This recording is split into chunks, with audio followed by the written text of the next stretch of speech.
So Synapse follows the story of what's called a hikikomori, which is the Japanese term for something like a shut-in. Essentially, we follow a girl who's very much of a shut-in, doesn't really kind of leave her room and everything else like that. But she is living inside of a virtual fantasy for the most part. Within this virtual reality world, she's kind of able to escape, and she spends time with the digital husband of hers. And that's kind of how she's able to escape the confines of her four walls. That is her room, and that is her world, really, in a way.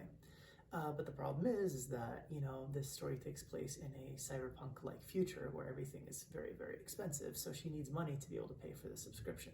So she's a gig worker and goes out and does some rather unsavory things in order to be able to pay for her digital life with her digital husband like that.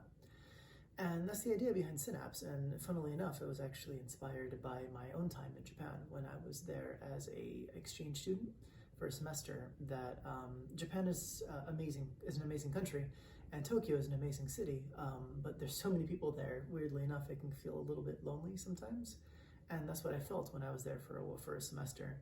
And I found myself kind of thinking about, like, wow, I wonder, if people feel this lonely all the time, I wonder if at some point someone would try to basically make a service out of that, like to try to make something to take care of loneliness like that.